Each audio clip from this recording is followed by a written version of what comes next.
Okay, so I wanted to make a video, hopefully relatively brief, just to talk through some of the analysis you're going to be doing for the Chinese fireworks industry, and more importantly, to sort of talk about some of the complexity and the nuances associated with the analytical tools you're going to use. And it's like I've said before, there's no value in you knowing something about the Chinese fireworks industry. That's not the point, unless some of you are intending to go work in that industry or have some relationship to that industry in some way. Um, the reason we do the cases is it's an opportunity to practice using the tools so that you can deploy them in whatever industry you find yourself. Okay, so I want to talk through a couple of the details, some things that we would normally sort of talk about in class, honestly, in the other formats after you've written the paper. So this is a little bit of a you're getting a little bit of an advantage here because in all the other formats and this format, when we're in person, um, people read the chapter and they apply the tool from the chapter to the case, and then we talk about it after, which is sort of a sort of the flipped classroom idea, which I think is arguably more effective, but these are different times. Okay, so we're just gonna make the best of it.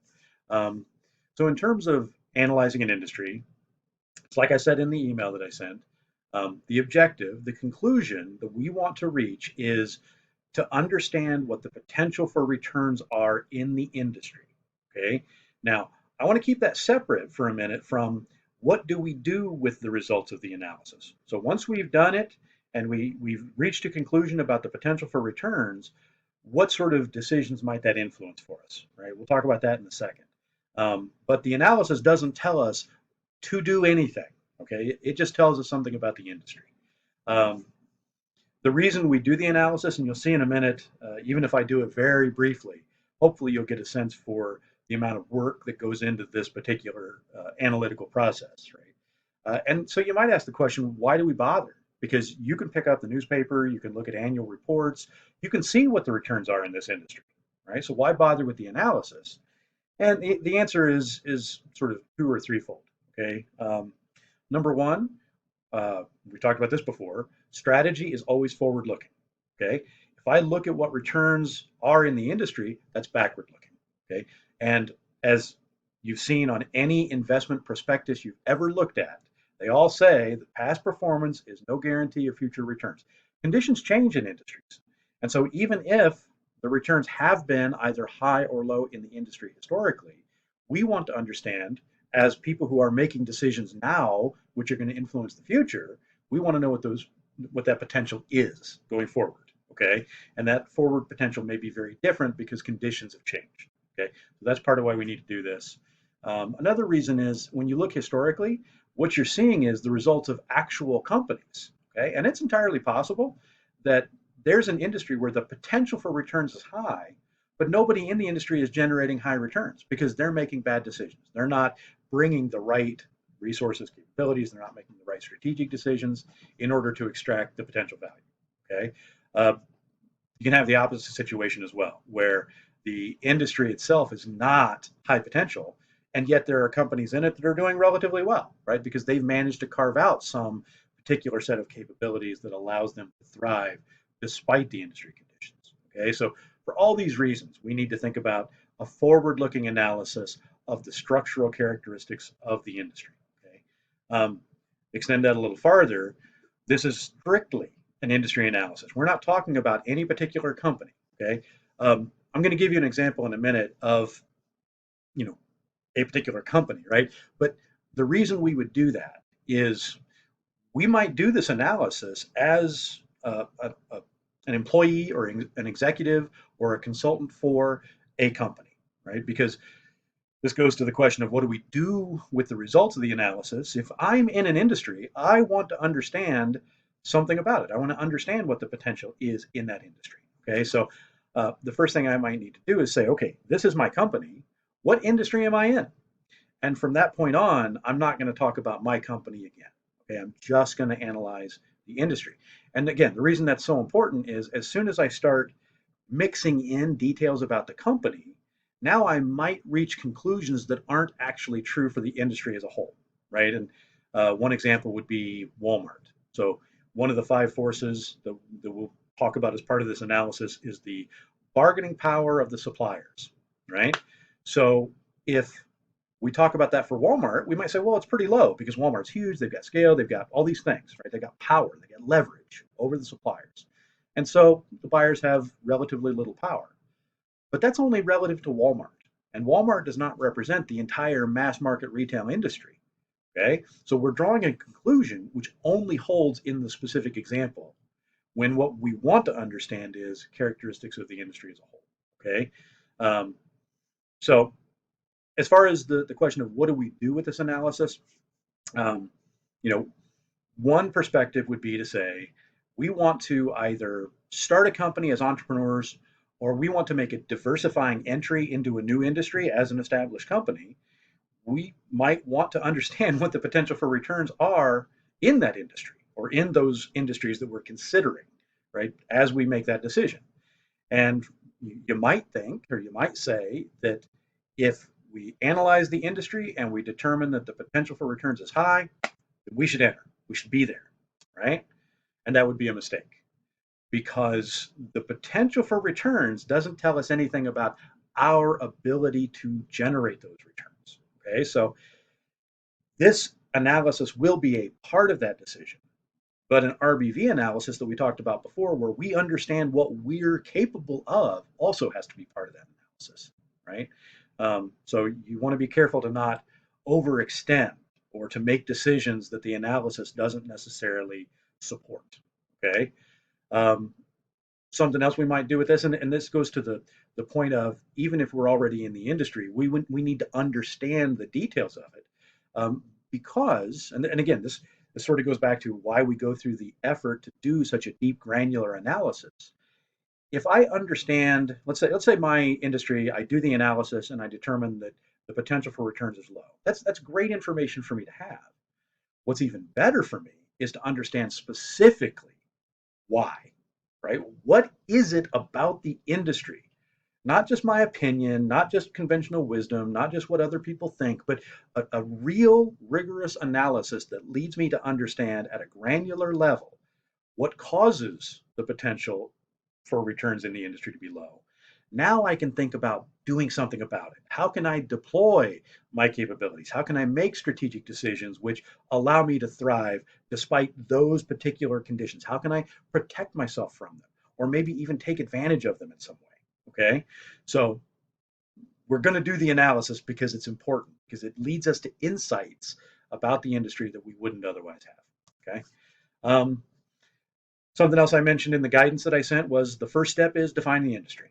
Okay. And that's an absolutely critical step, and it's not as easy as it might seem.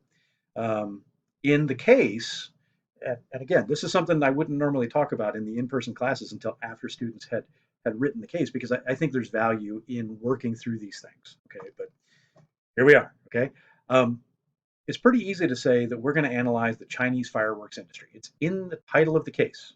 Okay, and that's fine. I'll give you another example in a minute to kind of illustrate the fact that there's a little bit of judgment involved. Okay, um, but you could also say that that isn't the best definition. So let me give you another example to try to sort of illustrate what I mean. And I know that a lot of people in this class are not from around here, so let me try to explain the company that I'm going to talk about. There's a place called Two Brothers Brewing in Warrenville, Illinois.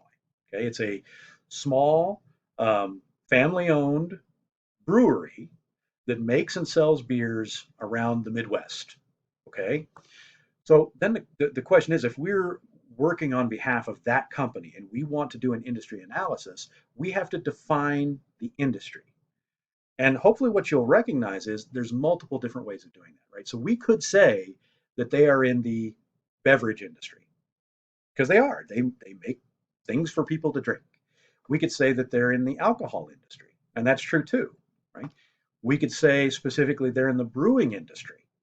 It's true. We could say they're in the Midwest brewing industry. We could say they're in the Midwest craft brewing industry. We could say they're in the craft brewing industry, right? So what you see is none of these definitions are technically wrong, right? But they're not all equally useful or valuable for us in terms of gaining insight into that situation, okay? Because When we define the industry, and the reason this is so important, that tells us who the competitors are, right? The industry definition draws a line around a set of companies and says these are the companies that we compete head to head with. Companies that are outside that definition, they might affect us, and we'll talk about that in a minute, but they're not direct competitors. Okay, and that changes things. And so, if we say that this company, this Two Brothers Brewing, is in the beverage industry, that's a technically accurate definition. But then what we're saying is they're competing directly head to head with Coca-Cola and Starbucks and these other companies, and that's just not an accurate reflection of their competitive context. Okay, um, maybe we say they're in brewing, and again, this is one of those things where you sort of have to have a little bit of insight into the product or the market or the the way people behave in order to draw certain distinctions. But to me, one of the best ways to really figure out what the best, most effective, most relevant industry definition is to think about it from the perspective of consumer behavior, right? So if we say that Two Brothers Brewing is in competition, sorry, is in the brewing industry, then we're saying that they're in direct head-to-head competition with Anheuser-Busch and Coors and Budweiser and all these other companies, right? Okay, as somebody who has drank a few beers in my life, um, you imagine it from the consumer's perspective. If you know anything about beer, it's unlikely you're ever going to find somebody standing in a liquor store with a six pack of Two Brothers craft beer in one hand and a six pack of Coors or Budweiser in the other, trying to decide which one to buy. Consumers don't cross shop those product categories, right? I'm here for craft beer or I'm here for the mass market stuff. Okay, which tells me that saying that Two Brothers is in the brewing industry is too broad. They don't compete directly head to head with Budweiser. Does Budweiser affect them? Yes, but not as a competitor. Okay. Um, you drill all the way down, you can get industry definitions that are too narrow too, because if we were to say that Two Brothers is in the Midwest craft brewing industry, then we're going to say that their direct competitors are all the other Midwest craft brewers. And that's not exactly true because there are craft breweries around the country and around the world that ship their product into the Midwest, and Two Brothers has to compete with them too, directly head to head, right? So somewhere in the middle, and there is judgment involved in this process. Um, we're going to pick, we're going to define the industry in such a way that we think is going to give us the greatest insight into the actual competitive context that this company operates in. Okay. And then once we've defined the industry, that's going to tell us who the competitors are, right? Who the suppliers are, who the buyers are. And there's a lot of nuance in there that's really important for you to get right. Okay.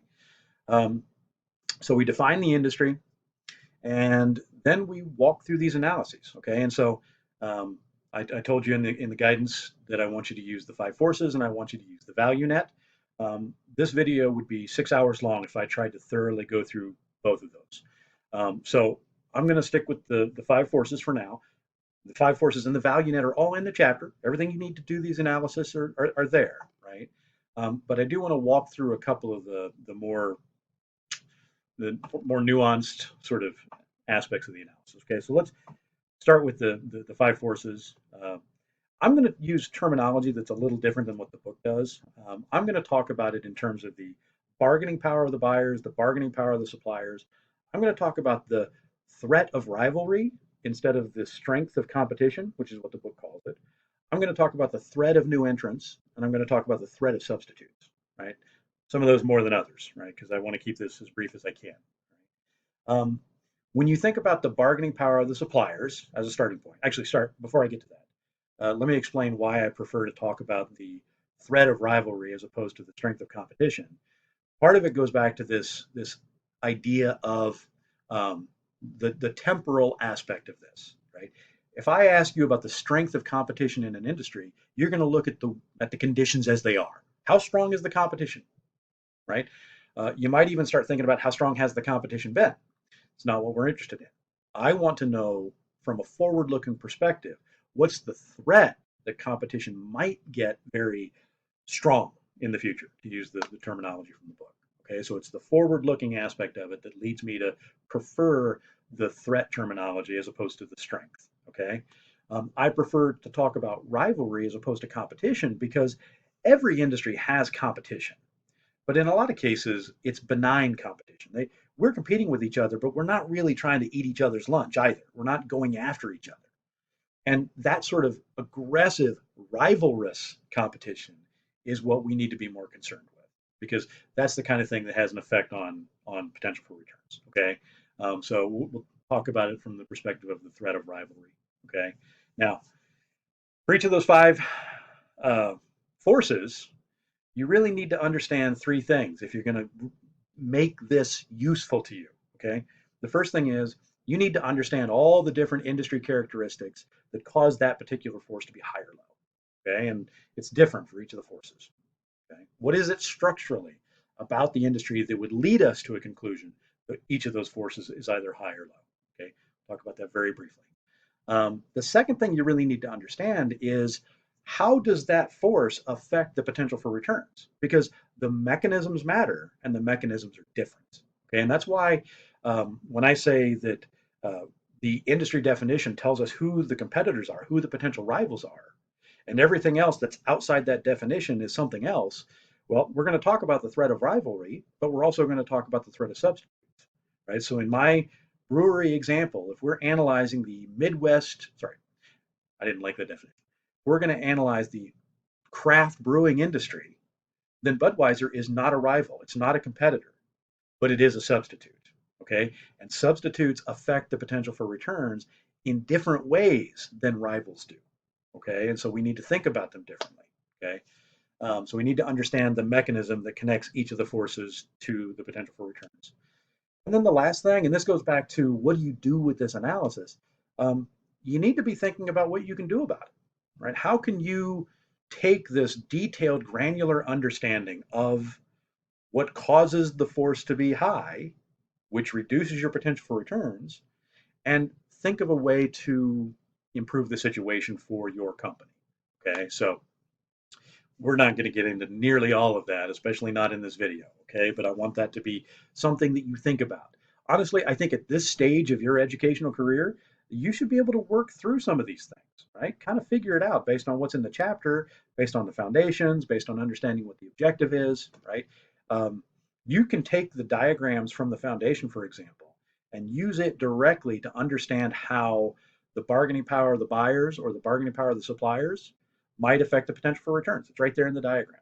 Okay, the impact that they have. I've said this before. The things we talk about matter because they affect some part of that picture. Okay, so that's a great way to sort of ground the analysis and your approach to it. Okay, so very briefly, if we're going to talk about the bargaining power of the suppliers, you're thinking about a negotiation, right? And so, actually, I tell you what. Let's talk about the buyers first. Bargaining power of the buyers.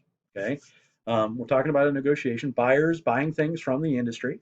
Okay, think about what gives one side or the other the leverage in those negotiations, and it's going to be things like relative concentration. So, if there are a lot of companies in the industry and relatively few buyers for them to sell to, that's going to give the buyers more power because the buyers, each of them, is relatively more important to the industry than the industry is to them, right? By the flip side, if there's tons and tons of buyers, then none of the buyers are all that important, and so we can sort of, as an industry, make a take it or leave it proposition. And if they don't take it, that's okay because there's plenty of other people for us to sell to. Okay, so relative concentration, relative volume, right? So even if there's a lot of buyers, if there's one or two buyers who are soaking up a big portion of what the industry makes, then the buyers are going to have relatively more power because not all of them do, but these particular ones, if we don't make them happy, if they're not satisfied with the deal they're getting from us and they choose to walk, we got a problem, okay? Because they're soaking up so much of our input, or sorry, so much of our output. Okay. The importance of what the industry makes will have an effect on the bargaining power of the buyers, right? So the bargaining power of the buyers relative to the pharmaceutical industry is going to be very different than the bargaining power of the buyers relative to the luxury goods industry because the pharmaceuticals are a necessity. That reduces the buyer's power, right?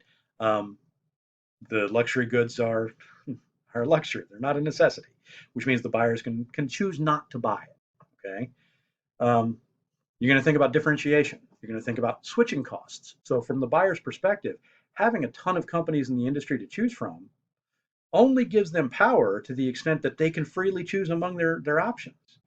right? And that's going to be true if the products that the entire industry sells, all the companies are basically selling the same thing, then the buyers are going to have more power because they can freely choose among their options.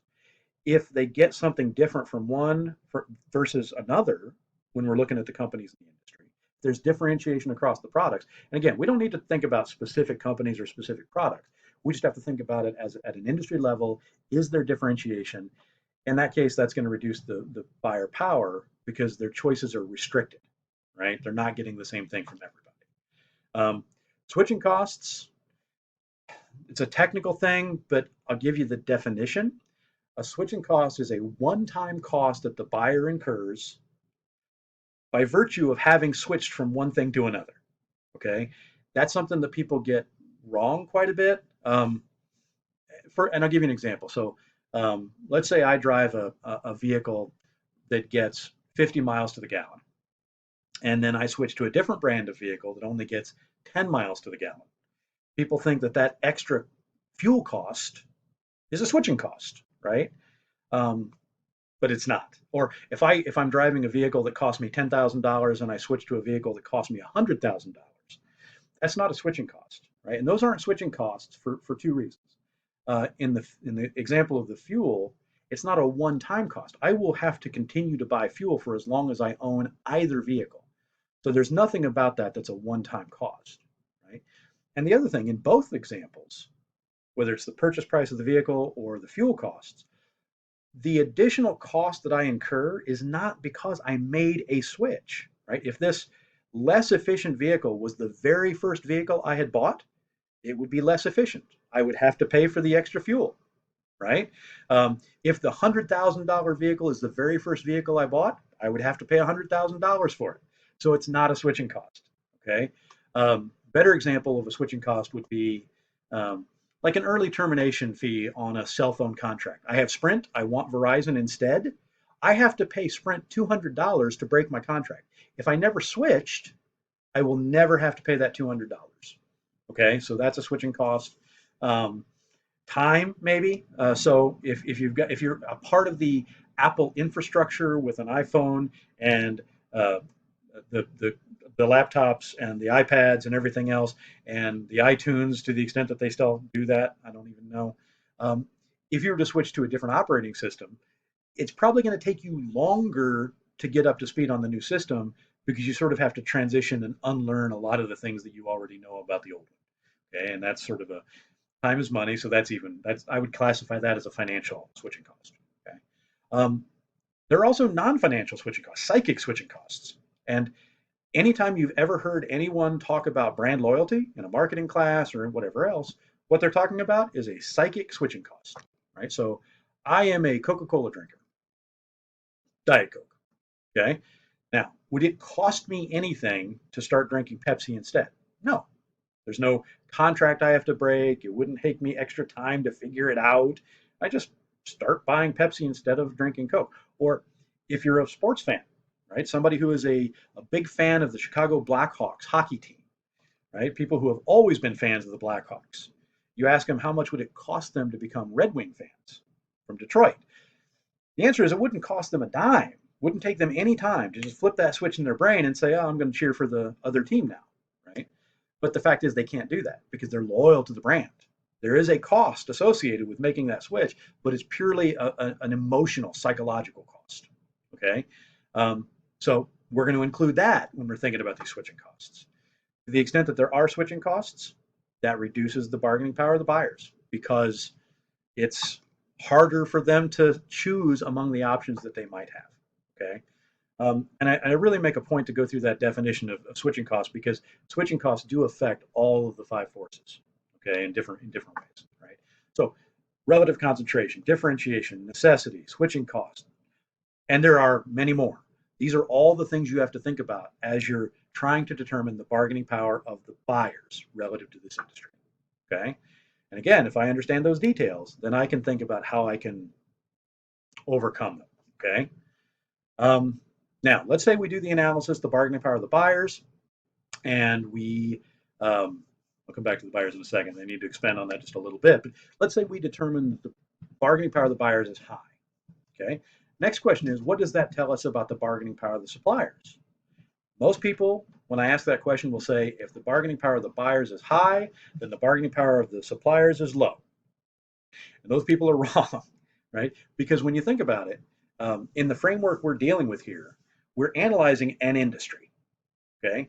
That industry sells to buyers, but that industry also buys from suppliers, right? So we're talking about Chinese fireworks, we need to understand who is buying the fireworks from the fireworks company. And then we have to understand who is supplying the fireworks companies with all of the things that they need to manufacture the fireworks.